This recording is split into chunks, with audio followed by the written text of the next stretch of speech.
find doing digital things at all comfortable. So I think that is, some of those questions about, okay, what's the balance of modules? Who's going to teach them? What sorts of programming or coding or database or GIS or whatever it might be, what do they need? And that is something that I think, again, every university, every program really has to decide for itself on the basis of the local conditions.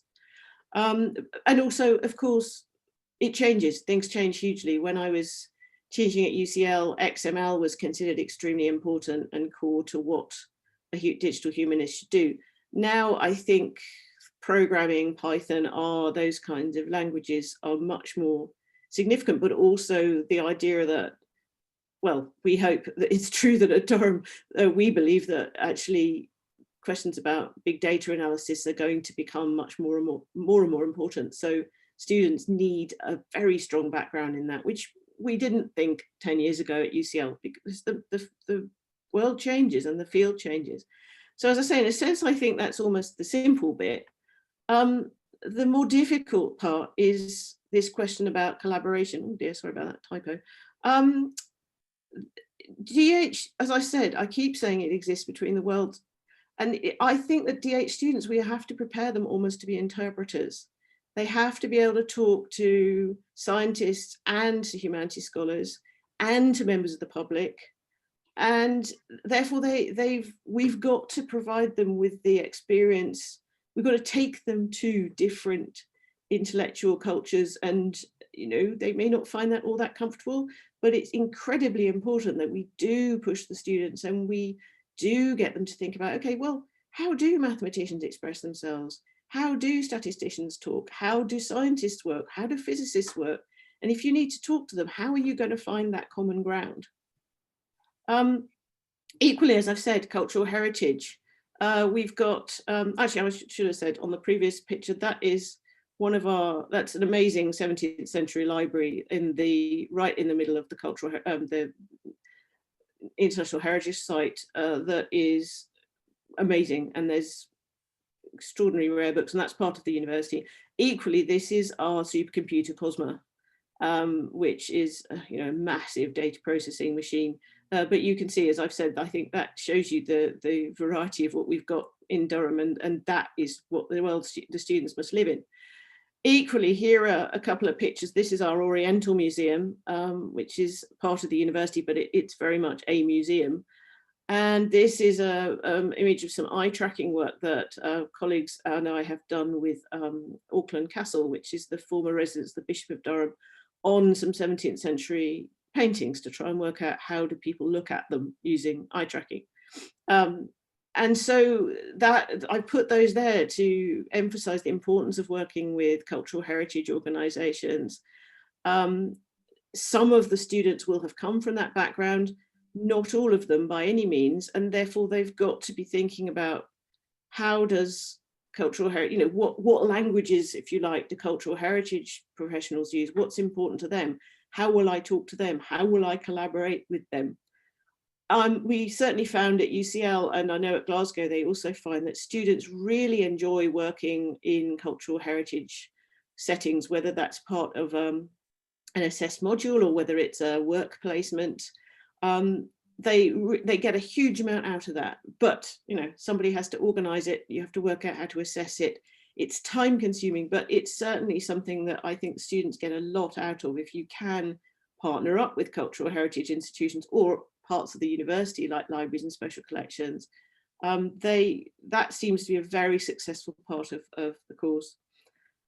Equally, as we know, in almost every workplace setting, but in particular in the IT industry, in cultural heritage, in the information professions, people work in teams. The fact is that this is a bit of a challenge for students, especially once you come in from traditional humanities, because they have very little experience of working in teams. Some of them, especially those who've come straight from doing an undergraduate degree, they've really been assessed on what they personally do as writing essays or reports or whatever, and they don't find it comfortable to work in teams, but we make them. always used to make them, certainly because it's just something that they have to learn to do, and they hate it. And my experience was having to persuade them that getting the sense of understanding what other people in your team want, they might be from different disciplines, they might have different assumptions about what success looks like, having to agree what you're going to do and how you're going to do it, having to think about who's going to manage this project. They're all absolutely critical to doing successful digital humanities, but they are not skills the students are usually have, and they're not particularly comfortable getting them either.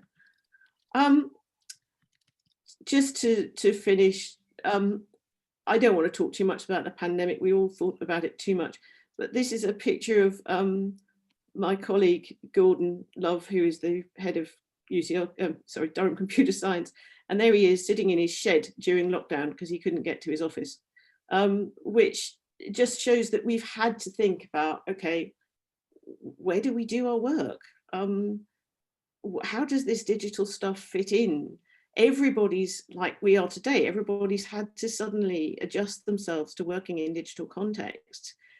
And not everybody likes it. You know, everybody's beginning to realize that actually face-to-face contact is really important, and that digital is beginning to feel a bit second class. Our students very clearly do want social contact. They want face-to-face teaching if they can have it.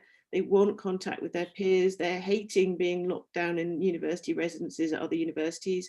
Haven't seen what's happening at Durham yet because they've only just arrived. So, you know, we have to wonder, I wonder whether there's going to be a bit of a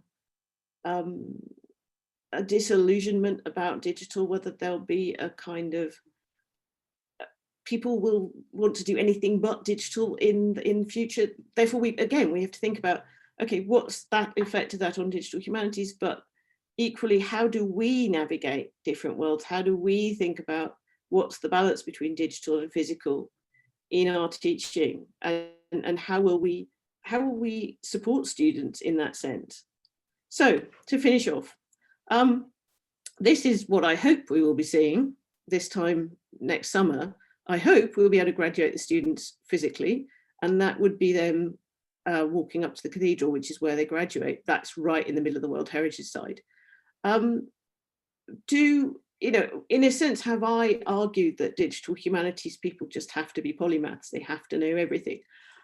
I don't think they've got to know everything, but I do think they've got to be comfortable about crossing boundaries and recrossing boundaries, and not thinking of themselves as belonging to one particular culture, but thinking of themselves as people who think across boundaries, who are flexible thinkers, who embrace interdisciplinarity, even if they find it difficult, that they are able to work in teams and collaborate with other people, even if those people come from wildly different backgrounds.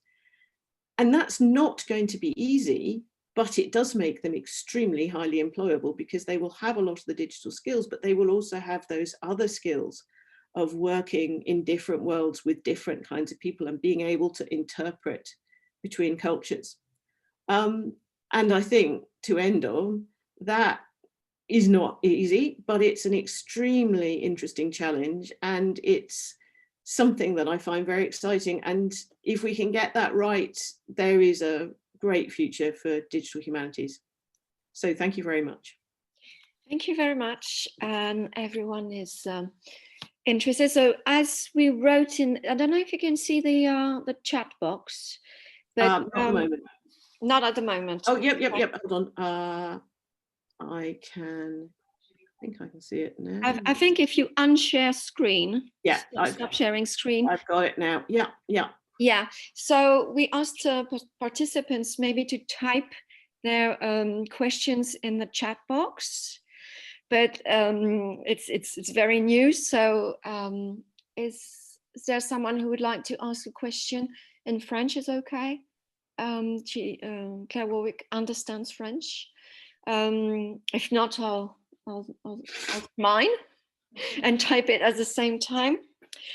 So my question, so I'm in English, so I'll stay in English. I just want to ask directly, well, we can, but maybe not with the cameras on, because it will be complicated with, you know, switching, unswitching.